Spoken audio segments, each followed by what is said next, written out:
To get those audiences, John's spending £1 million advertising his station. John, I'm not being thick, but how do I know there? But he's not confident enough in Derek to have him photographed for the publicity campaign. For now, it'll just be John and Scotty on the posters.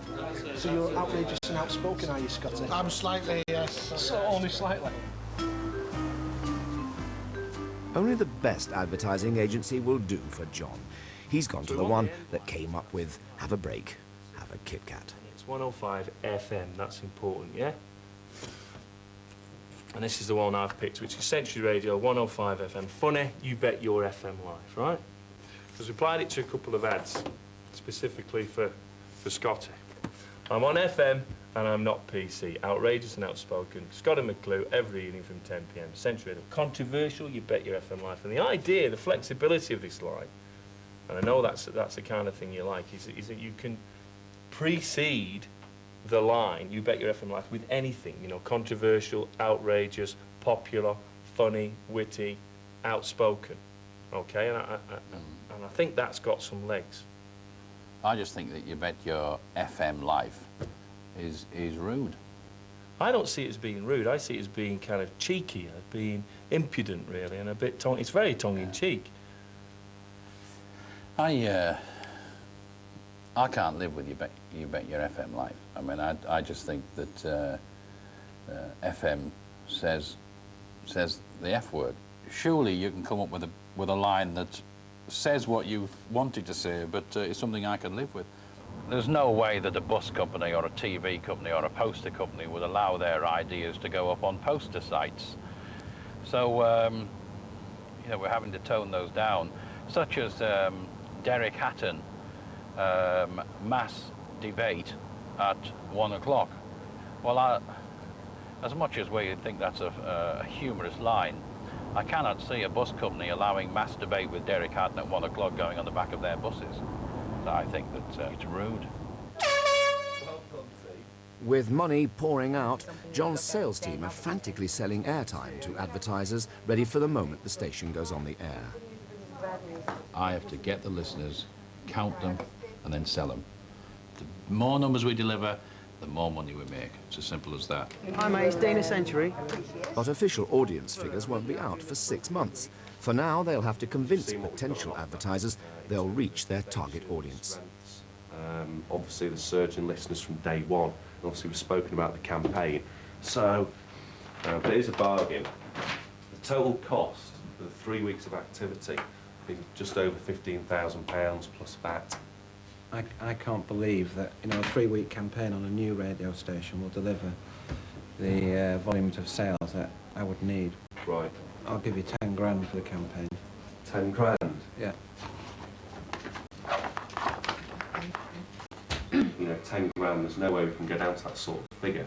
But if you were looking at making a decision now, then I'm sure we could, you know, potentially meet halfway. You know, basically, the people who are buying airtime on our station are buying it out of trust. But if we don't deliver those figures, when the figures come in, our credibility is shot. John's renting a flat around the corner from the station. His family are still living in the northeast until they sell their house and find somewhere locally.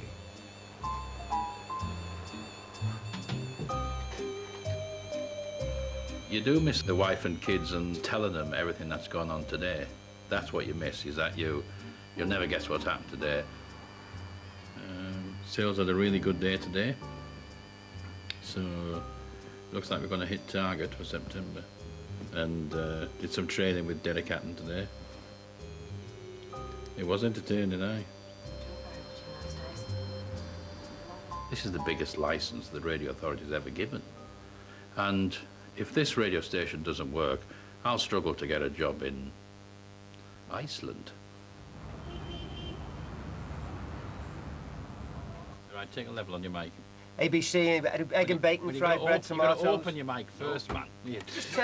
Today is Derek's very first attempt at driving the desk and talking on the phone at the same time. Take a level, but you can't just open your mic and say 1, 2, 3, otherwise everyone will hear it. Well, maybe that's it. Programme director Graham Ledger has organised the newsroom staff to be Derek's callers. Take that off. Fine. And when you're ready to go. So, come out with your jingle, which is T, and then go straight to the Call now on 0161 400 0000 for the Degsy debate. That's still on. On Century 105.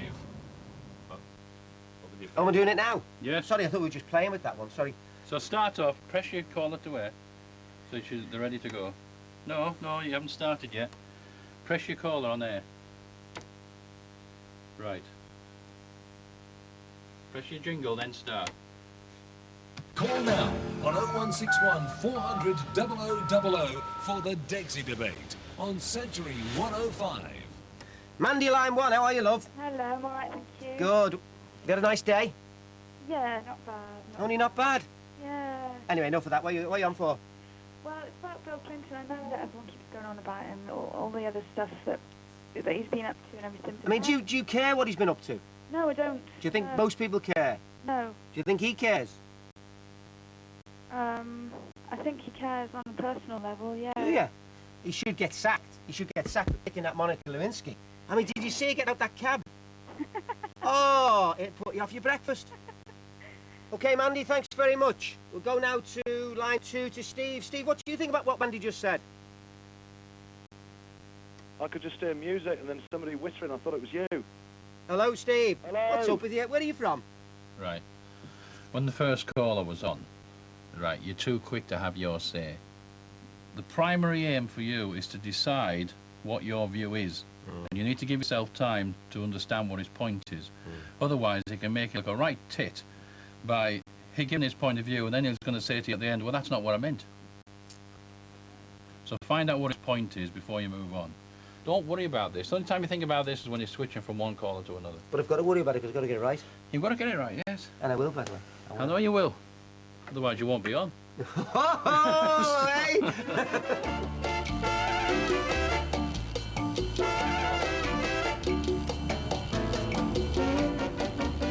As well as setting up the new station, John is also in charge of Century 106, Nottingham.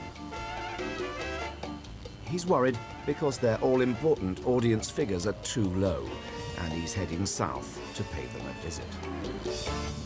The situation at Nottingham is that the station isn't performing.